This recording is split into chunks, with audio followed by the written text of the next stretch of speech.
Сайн байцгаана уу ирэх үзэгчдээ 120-80 эрүүл мэндийн хөтөлбөр эхэлж байна. Өнөөдрийн нэвтрүүлгээр бид нүдний гэрлийн хүлээж авдаг хэсэгт байгаа харааны мэдрэлийг гэмтээж хараалт байхгүй.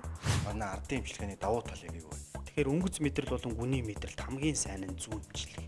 Энэ асуудал хоримтлалтад яваад ах тусмаа бол хүн явандаа бол бие биенээсээ олонний дотор байхаас зай барихаас өсвөлэл олон асуудал гарч ирэх юмтэй. Одоо хүмүүс яриад цүсээ ахуулна гэж ярьдаг тийм бид түрүү цүсний хүүдийг авдаг байхгүй юу? Жин хасахад хүмүүс зөвхөн хоолоо хасаал жин хасч болдго юм а гэдэг ойлголттой яваад нь шүү дээ. Үгүй юм л да. Тэгэхээр ер нь бол идэх ёстой байхгүй. За хөтлөгчмээ одоо ингээд доошо тонгоо өгч доошо би гэдэг дуруу тэгтэж одоо за. манай болор мэлмийн эмнэлгийн эмч баясгалан төвшин санаанаар ирсэн байна. Тэгэхээр нүдний даралтын тухай ярилцсан. Нүдний даралт гэдэг маань яг юу хэлээд байна? За нүдний даралт гэдэг өвчин маань өөрөө нүдэн доторх шингэний солилцоо алдагдсанаар хараа алдагдлалт үүсгэх аюултай өвчин байдаг байгаа. За тэгэхээр нүдэн дотор нүдний хойд хэсгээс нүдний дотоод шингэн үүсээд тусгай бүтцүүдээр дамжаад нүдний урд хэсэгт очдог. Урд хэсэгт очсныхоо дараа мөн энд байдаг нарийнх өнцгөр гадагшилж идэг байхгүй. Өөрөөр хэлбэл тогтмол шингэн үүсээд тогтмол гадагшилж идэг гэсэн. Тэгэхээр энэ тогтолцоонд шингэний тогтолцоонд ямар нэгэн өөрчлөлт гарах юм бол нүдний дотоод даралт ихсээд харааны мэдрэл гэмтэж хараа алдагддаг өвчин байна. Нүдний даралт ихслэ гэдгээ яаж мэдэх вэ? Нүдний дотоод даралт ихсэх өвчин маань өөрөө хурц байж болно. Эсвэл аажим архаг явцтай байж болдог байна. За хурц явцтай үед болохоор нүдний дотоод даралт огцом ихснээс болоод гинэт хараа алдагдана. Нүд улаан, өвдөлт үүснэ, за толгой өвдөн, дотор мохой оргих, агуулж бөөлж гэх мэт зөөрөө дэлгэрч болно. Архаг явцтай нүдний дотоод даралт ихсэх өвчний үед болохоор харьцангуй зөөрөг байдаг хүндээ ялангуяа өвчний ихэнх үедээ зөөрөг байдаг. Хүн бол мэдэхгүй нөө. Хүн бол өөрөө мэдэхгүй. Өвчин даймжрахын хэрээр сая хэлсэн харааны мэдрэлийг гэмтэж эхэлдэг. Харааны мэдрэл гэмтхийн хэрээр захын хараа эхэлж алдагддаг. Зөвхөн ингээл нүд гэж л мэдээд байгаа болохоос бүтцэн юу байдгийг. Тэгээд яагаад тэр даралт гэдэг юм бий болоод байдаг? За нүдний бүтэц хэм бол нүд маань өөрөө гэрэл дамжуулах болон гэрэл хүлээж авах хэсгүүдээс тогтдог байна. За гаднаас орж ирж байгаа гэрлийн туяа нүдний гэрэл дамжуулах хэсгүүд дээр очоод нүдний угт байдаг Одоо яг нүд маань ийм хөндөй байдаг юм. Нүдний алимчны бөөрөнхий бүтэцтэй байхгүй. Тэгээд дотор нь хөндөй энэ хөндийг маань шилэнцэр гэд бид монголчууд нүдний цэцгийг гэж нэрлэдэг. Шилэнцэр гэдэг гэл маягийн бүтэц дүүргэж идэг байхгүй. Нүдний дотоод даралт өвчин маань нүдний урд хэсгийн шингэний солилцоо алдагдсанаар нүдний гэрлийг хүлээж авдаг хэсэгт байгаа харааны мэдрэлийг гэмтээж хараа алдагдуулдаг өвчин байхгүй. Энгийн хүмүүс маань яаж нүдний даралттай болчихжээ гэдгийг мэдэх хэрэгтэй юм бэ? Юуны төрөд болохоор хүмүүс өөрсдөө мэдэх хамгийн боломж нөх юм бол нөгөө нэг критерий гэж байгаа. Тэнд нь жишээлбэл 40-с дээш насных те. Монголд бол ялангуяа эмэгтэй хүмүүс илүү өртөх магадaltaй байдаг. Хэрвээ ээж аав ч юм уу удманд нь нүдний даралтаар өвдөжсэн бол 35-аас дээш насндаа хамгийн нүдний даралтаар өвдөх магадлал хамгийн өндөртэй гэсэн. Тэгэхээр хүмүүс тэрийг насаа бодолцох нь байна. За тэгээд байнгын тогтмол эмчийн үзлэгт хамрагдаж явах хэрэгтэй. Ер нь жил болгон даралтны ямар нэгэн тийм өгүүлэмжтэй ч юм уу тийм удам дамжсан тийм өвчин байдаг бол 35-аас дээш наснда ер нь бол үзүүлж ажиллуулж явах ёстой. Хэрвээ архаг явж явах юм бол тэр өвчнийг бол тэр хүн өөрөө би одоо нүдний даралттай болчлаа гэсэн тийм мэдэх боломж ер нь бол байхгүй, ер нь л хэцүү гэж хэлж болно. Харин одоо тэр архаг биш одоо тийм хурц үед бол хүн өөртөө зөөр илэрдэг гэсэн манай хэллээ шүү дээ. Толгой өвдөх те өгүүлж бөөлжих гэх мэтчлэн зарим хүмүүс энийг нэг хоолны орлогонд орчлоо гэдээ бас гэртээ тоног хүлээж авах их тохиолдол байдаг. Тэгэхгүй тэр үедээ өөрийгөө ажиллах нь одоо толгой талж өвдөх те өгүүлж бөөлжих нүдний хараа бүрлцэх гэрэлд гялбах ч юм уу шинжүүд бас илэрч болно. Тэгэхээр энэ нүдний даралт маань эдгэрдэг өвчин үү? Тийм нэгэнд энэ өвчнөр хүрээ онцлогдсон энэ өвчин үүссэн бол ер нь эдгэрдэг өвчин гэхээсээ илүү даймжирдэг өвчин.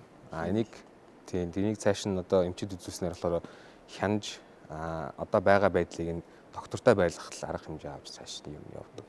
Урчилсан тийм оншилгоогоор л мэдэгдэнэ гэхээс биш архаг болтлоо бол хүнд төдий хэмжээнд мэдрэгдэхгүй ямар нэгэн өвдөлт байдгүй, зөөр байдгүй.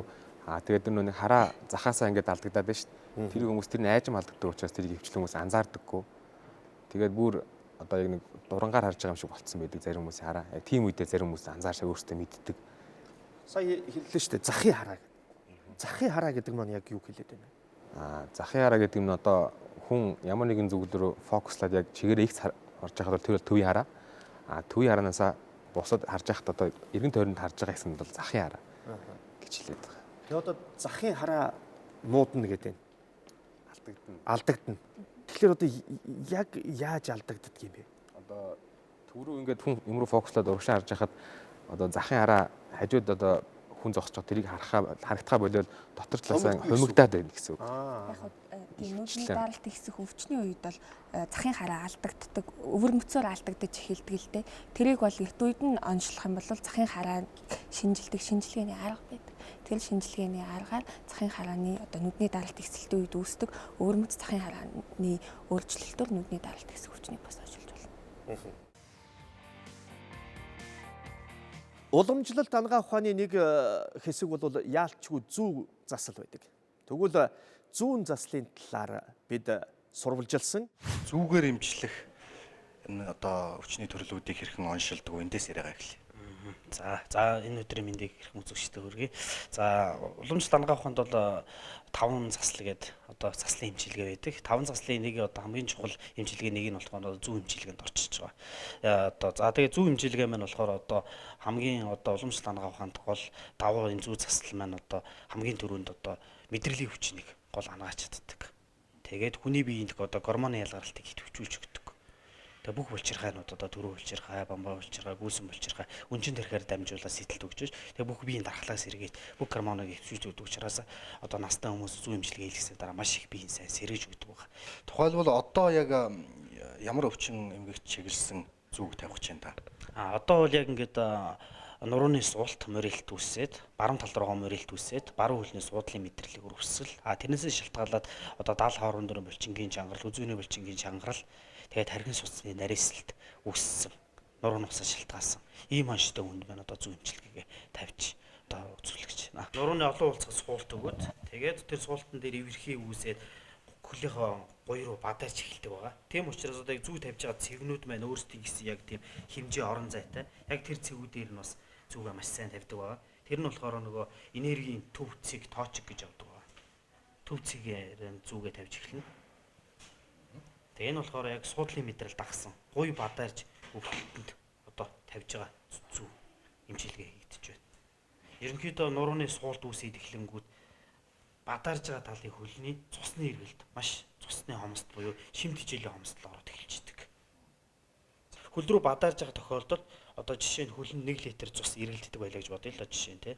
Тэгэхэд зүү хөл нь суудлын мэдрэл дарагдаад зүү хөл байлныг хөл бадараад эхэлсэн тохиолдолд нэг литр цус биш нэг 700-аас 800 ч юм уу. Үгээр бүр их бадараад булчин шүрмс нь гатан гэр ширсэн хүмүүс бол бараг 500 г цус гүөх жишээтэй. Тийм багасч эхэлдэг байхад суцууд нэг агшдаг. Тийм болохоор энэ хөл гарны бадаралт гаталт их үүсч эхэлж байгаа тий. Одоо ингээд зүү тавиад хэр удаан байдгүй. Тий, ер нь бол энэ бол нөгөө өвчнөөс хамаарна. Хэр их бадарж байгаа, хэр их гаталт өгсөн, хэр их мэдээ алдсан гэдээсээ шалтгаалаад. Тэгээ одоо тавих зүү маань болохоор яг нурууны нугас руугаа тавьж байгаа зүү бас тавьж үзүүлж байна. Гол нь ингээд нурууны нугас маань энэ суулт маань болохоор L1-ээс L5 гэдэг үеийнүүд байдаг. Тэгэхээр гол суулт үүсдэг цэгүүд маань болохоор юу байгаа? L3-аас L5 дугаар үеийн түвшинд голцоо суултууд үүсэж идэг. Тэгэхээр яг тэр 3 үеийн дээр бол яг зүг нугас руу тавьж мэдрэлийн хамгийн ойрхон цэгэнд навьж тавьж мэдрэлийн сэргээж өгдөг. За тэгээ эдгээр яг энэ мэдрэлийнхэн гол руу тавьснаас давхар нөгөө зүгээ хүчтэй болгохын тулд яг мэдрэлийн сүлжээг хэрэн дамнуулж ингээд жааш үе буюу одоо ингээд нэмэлт зүүнүүд ингээд хавсарч ингээд нурууны яг мэдрэл сэргийх зорилгоор яг дарагдсан дискнүүдийн завсар нь ингээд зүүнүүд нь маш сайн мэдрэлт хамгийн ойрхон хүрэх хэмжээгээр авч тавьж өгөх хэрэгтэй. Тэгжээж одоо яг энэ цуусан мэдрэл маань чөлөөлөгдөд ийшээ хөл рүү бадарж байгаа бадаралт маш сайн тавигдана гэсэн үг. За тэгээд ерөнхийдөө нурууны суулт морилтаас үүсээд одоо яг дараа нурууны нөгөө баган нуруу маань хад заах, морих, мөшгөрөх янз бүрийн асуудалд гарч ирж байгаа. Тийм учраас яг энэ хүний хувьд болохоор баруун тишээ моригаад зүүн талынхаа булчингууд нь ингэж овоож чангараад тэгээ хүзүүний булчин чангалаад тархин сан амжийн дутагдал давхар оруулаа явчихж байгаа байхгүй. Тийм учраас бид нар одоо энэ хүнд болохоор яг энэ 70 хоорон дурын үеийнүүдэд нь бас давхар зүг тавьж өгч мэдрэлийн сэргээж бас давхар өгөхгүй бол бас ерөнхийдөө яг нэг 70 хоорон дурын зүг тавилт маань бас давхар ямар ач холбогдолтой байна вэ гэхээр ерөнхийдөө яг харалдаа байгаа үеийнүүд маань харалдаа байгаа эрэгтнүүдтэй бас мэдрэлүүдийн сайн сэргээж өгч идэг. Одоо жишээ нь бид нар яг энэ зүг тавьж байгаа энэ цэгнүүд гэх юм бол одоо эндээс хавуулаад элэх цөс одоо ингээд яг өөрийн гэсэн хариуцсан цэгнүүдтэй. Тэг яг тэр мэдрэлүүдэн сэргэж өгч нөгөө дотор 5 6 сав эрэгтнээ чигшилт цусны эргэлт мэргэлт маш сайн болж өгч идэг. Тухайлбал одоо энэ хүн шиг ийм өвчин зовёртой байгаа хүнд Европ эмчилгээ хийх гэдэг юм уу тийм ээ? Энэ зүүнний эмчилгээ хийх энэ хоёрын дунд одоо манай ардын эмчилгээний давуу тал яг юу вэ? Ерөнхийдөө бол Европ эмчилгээний талд бол ерөнхийдөө голцоо булчин суллах мэдрэл тайвшруулах голцоо юмнууд хэрэглэгдээд байгаа байхгүй. Тэгэхээр тэр нь бол ерөнхийдөө үйлчлэг маш багатай. Ер нь суудлын мэдрэлийн өвчин хөдлөөд гуй бадараад ихсэн тохиолдолд ямар ч тийм хүчтэй өвчин намда булчин суллахын юм нөлөөлөл байхад эхэлдэг. Тэгэхээр гол нь нөгөө энэ мэдрэл гэдэг маань хоёр янз байгаа байхгүй. Өнгөц мэдрэл, гүний мэдрэл гэдэг. Тэгэхээр өнгөц мэдрэл болон гүний мэдрэлт хамгийн сайн нь зүүн эмчилгээ. Ямар ч юм тан, ямар ч эмчилгээнээс илүү одоо мэдрэлийн өвчнөд бол одоо зүүн эмчилгээнээс гарах юм бол байхгүй. Яг махан дунд нь очиод мэдрэлийн одоо сүлжээний хамгийн ойр зэгтэн тэр мэдрэлийн цангилаудаа гарan дамжуулаад хөл гарны мэдрэлийг сэргийж чаддгаар одоо тусдаа дэлхийд одоо хүртэл гайхахтаа л явж байгаа хэдэн зуун жилээр. Тэгэхээр уламжлалт ангаа ухааны 5 заслын нэг зүүнний заслын эмчилгээний тухай сурвалжлагыг та бүхэн төрөлөө та бүхэн бас тодорхой мэдээлэл авсан гэдэгт итгэлтэй байна. Өргөжлүүлэн сэтгцэн эрүүл мэндийн үндэсний төвийн их эмч Гант Тулгатай бид бүхэн ярилцуулнаа. Танд энэ өдрийн мэндийг хүргэе. За баярлалаа. Тэгэхээр сүүлийн үед бол одоо энэ ухаалаг утасны хэрэглээ гэж юм бол ер нь нэлээд газар авчлаа тий. Ер нь бол хяналт бол бас хэцүүхэн боллоо. Тэгэхээр энэ ухаалаг утаснаас үүдэж байгаа хор хөнөөлийн талаар хоёлаа өнөөдөр хэрхэн одоо өөрсдөө сэргийлэх үү, яах ёстой гэдэг талаар мэдээлэл хоёлаа үзэгчтэй өргөе. Тэгэхээр өнөөдөр яг ухаалаг утаснаас үүдсэн тийм ээ хор хөнөөл ер нь ямар түвшинд байна вэ? Дэлхийн нийтийн өмнө тулгамдж байгаа энэ асуудал тий. Тэгэхээр бид нар энэ техник технологийн дэвшлиг амьдралдаа одоо үр бүтээлтэйгээр ашиглах юм байгаа. Цаашлаад ярих юм бол энэ хүний хоорондын харилцаанд их олон асуудал гарч иж байна тий. Тэгэхээр хүн их утастай одоо энэ ухаалаг утасны хэрэглээтэй холбоотой хүн илүү их дотгошоо болдог, ганцаарддаг тий. Тэр сэтгэл зүйн тэр асуудлаа гаргаж ярьж шийдвэрлэх тэр алхмууд хомсдож ирдэг тий. Хэлээд ихэр чинь хүн бол нийгмийн амьтан, нийгмийн харилцаанд орж явж хүний амьдралын сайхныг мэдэрдэг, хөгждөг, сурдаг, боловсрдог тий. Гэтэл энэ харилцаа нь ягаад тэгэхээр хүн нотгошоо дуугаа болсон дор дороо одоо өөр өөрсдөө бодсон юм руу яваад байна уу та гэж харагдаж байгаа тийм. Тэгэхээр зүгээр энгийнээр ярих юм бол одоо тэр хөдөлгөөний дутагдлаас үүсэлтэй тэр дархлаан сулрах юмд идэхгүй болох, юмд санаа зовмтгой болох тийм одоо хойрог залхуу хойрог байдлыг хүртэл бий болгох юм олон эрсдүүд бол дагуулж байгаа юм л да тийм ээ. Тэгэхээр энэ олон зүйлийг бол энэ ухаалаг утас гэж юм одоо ингээд агуулад байна тийм. Дагуулад байна. Тэгвэл бид нар одоо энийг одоо ухаалаг утсыг хэрэглээ гэдэг бол хэрхэн яаж хянах вэ? Өдөрт одоо гэх юм бол өнөөдөр үлзий сайхан миний хувьд тийм ээ. Ухаалаг утсыг хэрхэн зүйтэй ашиглах хэрэгтэй юм бэ? Өдөрт одоо хэдэн цагт гэдэг юм уу? Тэгэхээр яг үзэгчтэй бол нэг ухаалагаар ашиглая гэж уриалмаар байгаа байхгүй тийм ээ. Энийгээр дамжуулаад одоо мэдээлэл авч байгаа, ажил төрлөө хөнгөвчлж байгаа, бусдаагаа холбогдож байгаа юмнууд бол зөндөө эерэг талууд байна шүү дээ. Гэхдээ эн чинь бол амьдралын нэг л хэсэг болохоос биш хүний амьдралын тэр чигтний дотор агуулчих болохгүй байхгүй юу тийм. Тийм болохоор ер нь бол хүн одоо утсаа ямар хөө хэрэглээтэй байгаа гэдэг хамгийн түрүүнд мэдрэх хэрэгтэй. Энд чинь ямар ч хяналтгүй яваад байхаараа хүн бол гайгүй гэж бодоод байдаг. Гэтэл өдрийн хэрэглээ нь яг 4, 5, 6 цаг болцсон байх. Тэгэл эр чинь хэрглэж байгаа болгоомж чинь бол яаж энэ хоримтлагтай байна гэсэн үг шүү дээ. Тэгэхээр ер нь цаашлаад ярих юм бол хамаарал гэж юм үүсэж байгаа тийм ээ. Хамаарал гэдэг нь юунаас яаж үүсдэг вэ гэхээр эхлээд энэ маань бол одоо тодорхой зорилго чиглэлтэй үйлдэл байж байгаа. Явандаа энэ маань автомат болж эхэлдэг тийм. За сүүлдээ бол энэ маань бүр алдмал болоод эхэлждэг. 5-10 минутын давтамжтай магадгүй 2-3 минутын давтамжтай өөрийн мэдлэг уцаа шалгаад байдаг. За тэгээд тэндээсээ авж байгаа мэдээлэл нь бол тийм цэгцтэй юм бол байдаггүй. Тэгж яхахаа оронд бол одоо том асуудал үүсэж байгаа хүүхдийн хүмүүжлэлтэй холбоотой ярьж байгаа хүмүүсийн хоорондын харилцааны зөрчил гэж байгаа юм чинь бол би энийг ойлгож ээж, ярьж ээж бие бинийгээ нээж мэдэрчээж эн чинь цаашаа явдаг. Гэтэл энэ асуудал хоримтлагтаад яваад ах тусмаа бол хүн явандаа бол бие бинээсээ олонний дотор байхаас зай барихаас өсвөлэл олон асуудал гарч эхэлнэ л дээ тий. Тэгэхээр өнөөдөр ухаалаг утсыг бол өстой нөгөө 8 настай болчихсон 80 настай буурал гэдэг хүртэл. За одоо 1 настай хүүхдүүд бол зүгээр ээж аваад ажиллаад харж очиод утсаа өгчдөг те. Хүүхдээ аргацаах гэдэг одоо утсаа өгöd хүүхэлдээ беби тавиад орхидог. Одоо бол 1 настайгаас хүүхдүүд тэр утсыг хэрглэж байна. За өндөр хөгстэй настай хүмүүс хүртэл хэрглэж байна. Тэгэхээр яг насанд нь аваад үзвэл одоо тэр жоохон хүүхдүүдтэй яг 1 настай хүүхдэд ямар хорон нөрөөл учруулад байна. Залуусны одоо сэтгүүз яаж нөлөөлөд байна. Настангууд яаж байна. Давчхан тийм ээ. Энэ дэр нэг та нэг базаад хэлвэл. Бага насны хүүхдүүд бол одоо энэ чинь хор холбогдлыг ойлгоогүй байгаа учраас эднэрт өгөх юм бол тэгэл тэр дураараа хэдэн загарч үдин тий. Дагуулсаар хагаад энэний хамааралд орох нь бол амархан эмзэг өртөмтгий бүлэг байхгүй юу тий. Тийм учраас л эцэг эхчүүдэд бол ер нь одоо өсвөр нас хүртэл нь бол утсыг битгий хэрэглүүлж ялангуяа бага насны хүүхдүүд бол энэ чинь хүүхэд саатуулах хэрэгсэл бол биш ээ. Энэ чинь хүүхдийн олон тэр хөгжлийн юмд чинь бол саад хатгаар учруулж байна тий. Тэгэхээр зүгээр нэг жилгээс ширтсэн юм идэхгүй хүн амьтантай юм ярьдгүй юм дууга хүүхдтэй л болно гэсэн үг шүү дээ тий. Тийм учраас эцэг эхчүүд энэ дээр үлгэрлэх хэрэгтэй гэдэг. За тэгэхээр юмны наад цаана ойлгодог болоод ирж байгаа 16-аас дээш насндаа болохоор тодорхой хязгаарлалттай хэрэглүүлээ. За тэгэхээр нас бие түрээ явахаар яах нь өөртөө хэрэгтэй хэрэглэх боломжтой гэсэн ийм нэг чиглэл бол байгаа юм л да тий. За настай хүмүүстээр ярих юм бол ер нь одоо даралт ихсэх тий.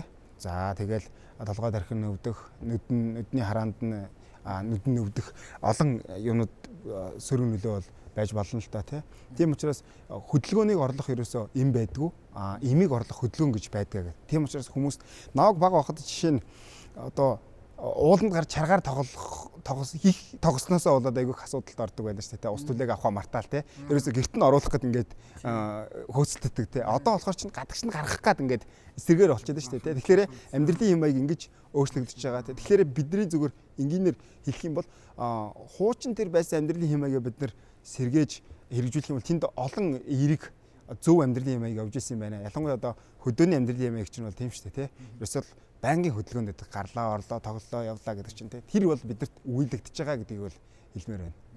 Тэгэхээр утасны хамааралтай гэж байна те.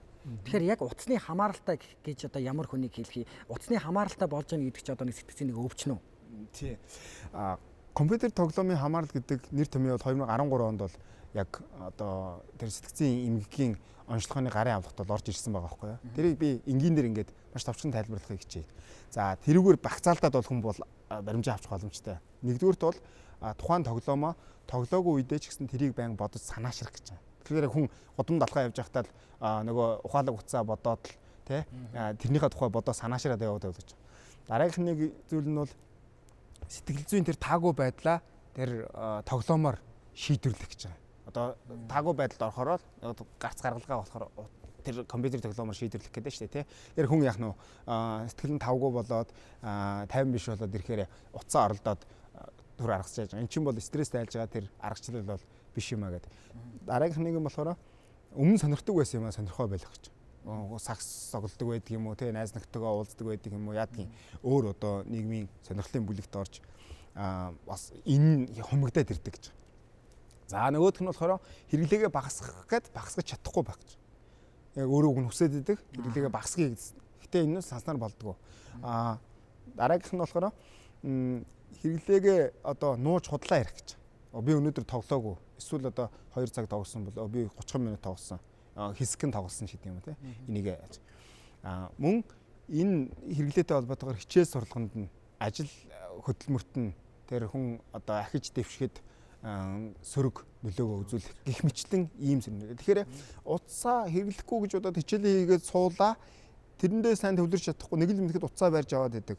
Эсвэл яаж юм унтах цагаасаа хойшлуулад юм аа гэдэг чинь сөрөг нөлөөг үзүүлж байгаа юм байгаамаа. Хамгийн сүүлд нь хэлэхэд бол нонд хэмжээ гэдэг бол хүний уурах төрхөнд бол ийм дурын голом төсдөг гэж үздэг. Тэр голомд нэгэн төсчих юм бол тэрийг одоо байхгүй болгоно гэхэд хэцүү. Тэгэхээр л банкын одоо тэрийг нэхэд ийн гэсэн үг шүү дээ тий. Утсаараа оролдооч л гэсэн мессеж цаанаасаа ингээд автоматар ирээд идэг болчихлоо тий. Тэрийг үүсгэсний дараа тэрийг хянана гэдэг бол их томоохон одоо их бэрхшээлтэй ажил болж хувирдаг байхгүй юу. Тийм. Тэгэхээр ер нь одоо энэ утаснаас болж энэ тоглоомны газраас болж ер нь би бол одоо хамгийн эмзэг хүмүүс бол одоо энэ хүүхэд багчууд өсвөр үеийнхэн гэж бодоод байгаа. Тэгэхээр өнөөдөр яг энэ ухаалаг утас дээр компьютер бусад тоглоомноос болж энэ өсвөр үеийнхэнд ер нь ямар тийм өвчин эмгэгүүд сэтгцийн те мүүдийг бий болгох гэж байна. Ер нь одоо цаашид анхаарахгүй бол ямар асуудууд их тулгамдж байна те. Тэгээд эцэг эхчүүд бид нэр ер нь гол юун дээр анхаарах хэрэгтэй. Энэ дээр та нэг гурван бүлэг юм байгаа юм л да. Нэгдүгээрт бол одоо сэтгэл зүйд нь ямар өөрчлөлт орох вэ гэхээр хүүхдүүд их тийм сэтгэл санаагаар унамтгай, готромтгай юмнаас төгшүүртэй. Тэгээд одоо анхаарлын төвлөрч чадвар муутай, юмыг ойлгож сурах чадвар утай. Тэгээд хүнтэй зохицож юмыг одоо дасан зохицох чадвар султай, бүрэг, дотгошоогоо ийм болоо явцдаг тий. За тэгээд мөн нойронд муу болно, ядарна тий. Тэгэхээр энэ дэлгэцийн энэ гэрэл гэдэг чинь бол ийм одоо зохиомл ийм одоо тархин дандаа ийм сэрэл өгж идэг тий. Тархийг тэр амраах тэр юм дээр нь ерөөсөө яадаг. Тийм шинжүүд илэрнэ. Товчхон хэлэх юм бол. За бие махбодын талаас гэх юм бол хүний одоо хараа муудна тий. Идэхгүй удаан сууснаас болоод дархлаан сулрна. За тэгэл нөгөө байнга их удаа буруу суух юм бол нурууны хэлбэрт нь гар хөлийнх нь хэлбэрт нь тий. Тэр бүтцэд нь бол өөрчлөлт орно. Нэг бол таргалалт үүснэ. Эсвэл бол хоол ундмуутай явах юм бол турах гээд. Тэр олон архаг эмгийн суурь бол тэнд тавигдаад өгчдөг. За гурав дахь нь бол төрх үеийн талаасаа худлаа ярьдаг, хулгай хийдэг, хүний үгэнд ордоггүй, хичээл номоо тасалдаг. Нэсэндээ нэг буруу болдоггүй хүүхдүүд гэж байдаг шүү дээ, тий. Чих халууцуулдаг хүн болж хувирна гэсэн үг. Тэгээд нөгөө зориг чиглэл гэдэг юм чинь бол байхгүй болоод ирж байгаа байхгүй юу? Хүн чинь бол сурж, мэдэж, ахиж, мэрэгжил боловсралтай болж улс нийгэмдээ хонь өмрөө оруулна, тий. Ирээдүйд болох нөө сайн хүн болж, сайн эцэг өх болно гэж явдаг юм чинь бол хязгаарлагдаад ирэх нь шүү дээ, тий. Гэх мэтчлэн энийг дагсан олон одоо асуудлууд үүсэх эрсдэл бол байдаг. Тэгэхээр бол одоо эцэг эхчүүд бид нар бол хүүхдүүдтэй утсаа өгөөд байдаг. Энэ бол эрхлүүлээд хайрлаад байгаа юм биш. Хүүхдийнхээ ирээдүйд хөгжилд бол одоо сөрөг муу хор нөлөөг учруулж байна гэж ойлгож болох юм тийм ээ. Тэгээ үүний оронд бид эцэг эхчүүд бид нар яах ёстой вэ? Тэгэхээр цэвэр гарт гарах ёстой. Яах хүүхдтэйгээ ярилцах ёстой. Давчхан таа. За тэгэхээр эцэг эхчүүд бол одоо хүүхдийн тоглоом бол хүүхдийг хөгжүүлэх том үндэс байдаг учраас тоглоомын сонголтыг их олон болгож өгөх ёстой байгаа. Зүгээр нэг байнга хичээл хийгээ загнаад байж болохгүй тий. Хичээл хийдэг цагтай, эцэг эхтэйгээ өнгөрүүлдэг цагтай, тоглодог цагтай, унтж амардаг цагтай байх. Энэ амьдралын зөв хэмжлийг бий болгохын тулд гэр бүлээрээ одоо сууж нухацтай энэ дэр бодоод өнгөрөх биш. Өөр ярих биш. Энэ чинь үйлдэл болгож хэрэгжүүлэх хэрэгтэй гэж тийм ээ. Ерөө эцэг эхчүүд бол ер нь одоо гэр бүлийн тэр нэг явдаг нэг төлөвлөгөө энэ юмнуудыг бол их тийм сайн бодож боловсруулж гаргаж шин тэр амьдралын юмыг гаргаж ирдэг санаачлагтай байх хэрэгтэй тийм. Тэгэхээр өөрчлөлтийг бол өөртөөсөө эхлэх учраас насан туршид бол энэ дэр үлгэрлэх хэрэгтэй. Тэгээд хамгийн сүүлд нь хэлэхэд бол энэ өөрчлөлтийг хийхэд хүмүүст нэг санаа өгөх, нэг тэмдэглэл хөтэлдэг аргачлалын талаар би хүмүүст хэлж өгье л дээ тийм. Тэгэхээр бодоод яваад хахад ерөөсөө юм бүтдэггүй тийм. Тийм учраас бол гэр бүлийн нэг тэмдэглэл хөтэлдэг цаас юм уу дэвтэртэй болоод одоо амьдралын юмыг өөрчлөхийн тулд яаж болох вэ гэдэг гэр бүлийн жижиг хурал яриа хийж болно те. Тэгээд зөндөө олон бид нар одоо мэдээлэл авч штэ те. Тэндээс бүгдийг одоо хэрэгжүүлэхэд хэцүү байлаа гэхэд ерөөсөө гэр бүл дээр яаж нэг оройдоо нэг цагийг бүгдээрээ оцсгүй яаж ном уншиж өнгөрүүлж ийгээд хэрэгжүүлээд тэрийг энэ дээрээ тэмдэглээд яваадах юм бол яах нь сарайгаа дүгнж болох нь штэ. Гэх юм бол олон боломжууд бол бидэрт байгаа. Энд чинь гарцгүй зүйл бол бишээ гэж бол хэлмээр байна. За баярлалаа танд ажлын амжилт хүсье. 120-80 эрүүл мэндийн хөтөлбөр зочны ярилцлагын цагаа хүргэлээ. Нэвтрүүлэг үргэлжилж байна. За тэр монголчууд бидний дунд бас түгээмэл байдаг нэгэн өвчин бол цөсний чулуу.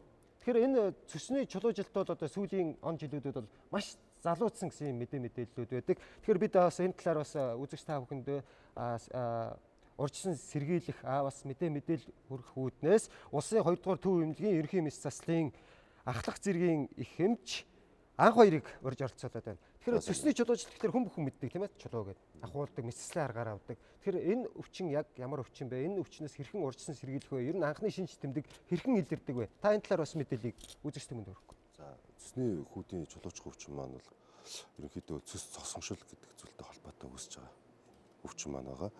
Цөсний коллаген чанар алдагдаж хоорондоо бөөгнөрж одоо тэр чулуу үүсэж цөсний хүүдий, цөсний зам, зэлгэн дотор цөсний цоргуудад үүсэж байгаа энийг бүхэл одоо энэ цогцоор ярьж байгаа өвчин баггүй. Тэгээд цөсний хүүдий чулуучих өвчин маань одоо тааргалал, буруу хооллолт тийм үү? Одоо тэр цөс энэ цөсний хүүдий цосгомшил үүсэж байгаа шалтгаан маань тэр тааргалал, буруу хооллол, жирэмсэлт тийм ээ.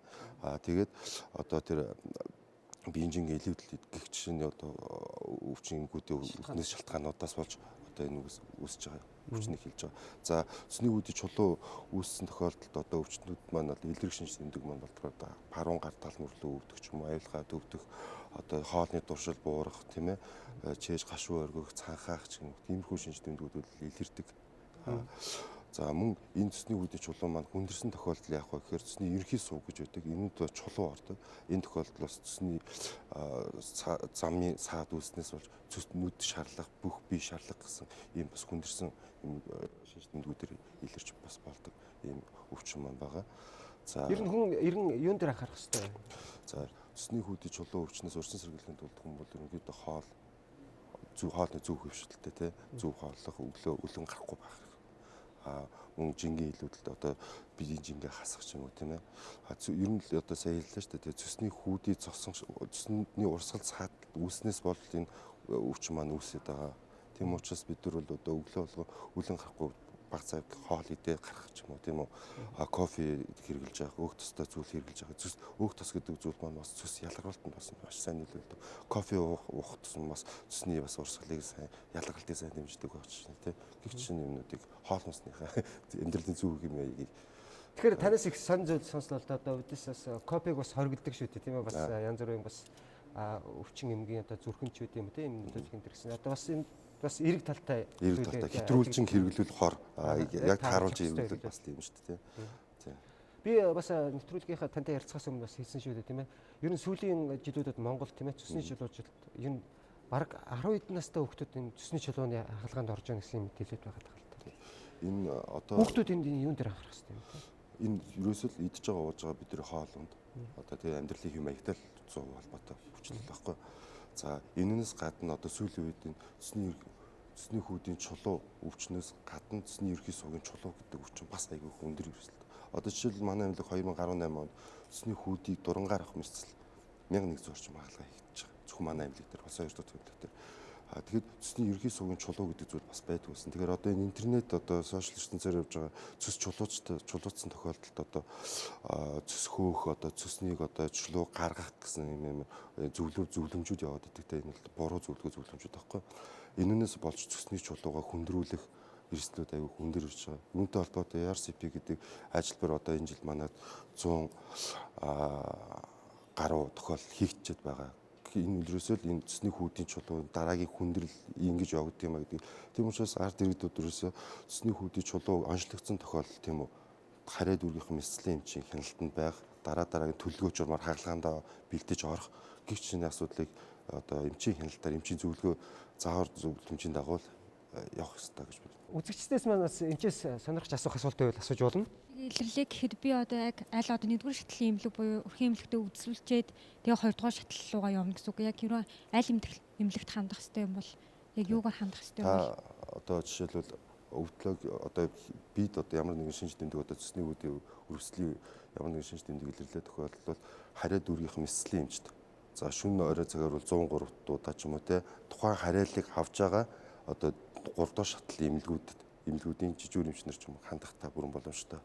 Ингэснээр та тухайн үед одоо очиод шинжилгээ өгөөд одоо бус шинжилгээ өгөөд яарал дагалганд орох уу, төлөвлөгөө дагалганд орох уу, биеийн байдал хэр байх уу гэдгийг шалтгаалаад оншоо тодруулаад за цэсний чулуу өвчтөй онцлогдсон тохиолдолд одоо өрөвслийн шинж байна уу, байхгүй юу, яарал дагалгын заалт мөн үү биш үү гэдгийг тухайн үед шийдэж явчихна. Цэсний чулууны яг хор уршиг нь. За цэсний чулууны хор уршиг бол түрүүн нэрсэн цэсний ерөнхий сувгийн чулуу гэж байдаг тийм ээ. За цэсний хүүдийн чулуу, цэсний ерөнхий сувгийн чулуу, одоо цэсний хүүдэд үүссэн чулуу маань цэсний ерөнхий суглуу гүөх юм эрсдэлтэй байдаг. Одоо би сая ярьсан тэр нөгөө сошиал ертөнцөөр ч юм уу одоо ингээд цэс угаах тийм цэс угаах чинь бас заалттай байхгүй. Янз бүр манайх нь одоо амаас ам дамжсан ярианд ичгээд яваад байдаг шиг хэрэглээд байдаг шиг тийм. Цэс угааж чинь гэлдэг. Хэрвээ цэс угаах чинь цэсний хүүдийн чулуугүй тохиол цэс угааж болно. Цэсний үүдээ чулуутай авах цэс гарчдаг, чулуу гарчдаг гэсэн хүмүүс ярьдаг. Интернетээр байдаг. Тэгэхээр цэсний ерөнхий сувг чулуу үүсч болно.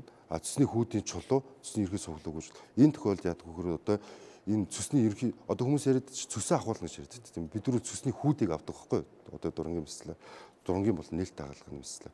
Тэгэхээр энэ цэсний хүүдийн одоо чулуу маань хүндэрсэн тохиолдолд цэсний ерөнхий сувгийг бүглэх юм аюул байгаа.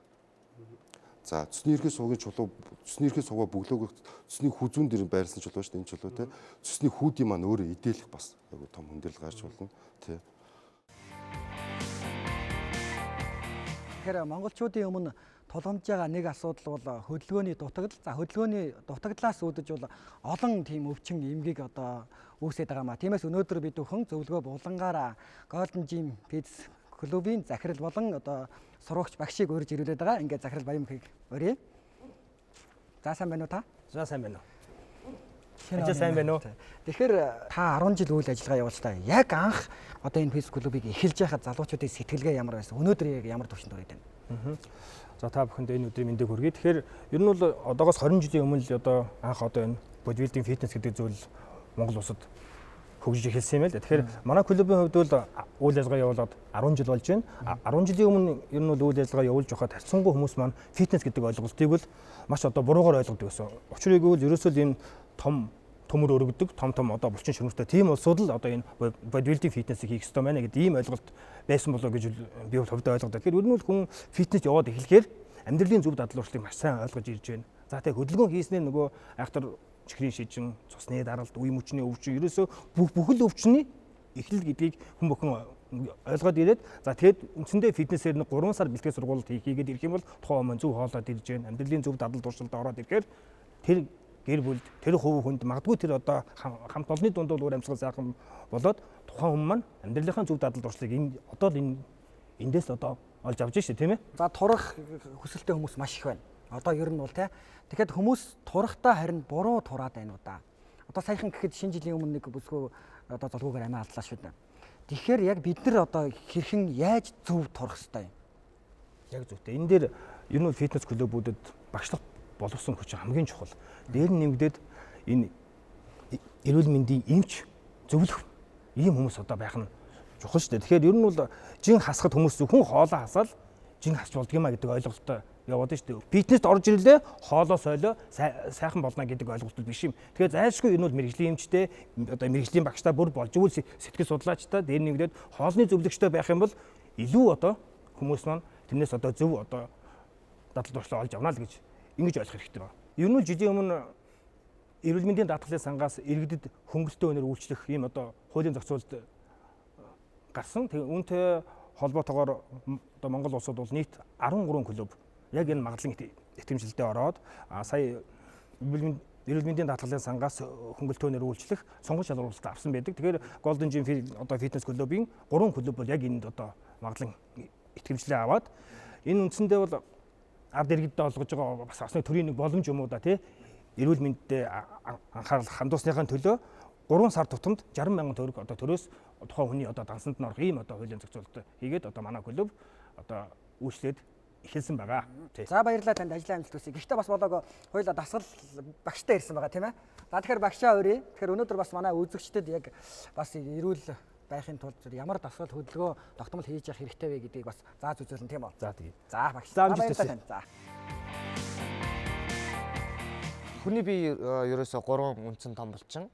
Тэгээ бас жижиг булчингуудаас тогтдог. Тэгээд хүний бие зэгцтэй гоё байхын тулд үндсэн 3 том булчингаал маш сайн хийж явах хэрэгтэй. За одоо ингээд студ учраас энгийн гэрийн нөхцөлд хийж болох л дасгал хийж үзүүлээ тийм ээ. За тэгээ хүнээс хамгийн их энерги гаргадаг хамгийн их калори шатдаг ийм дасгалууд заач да.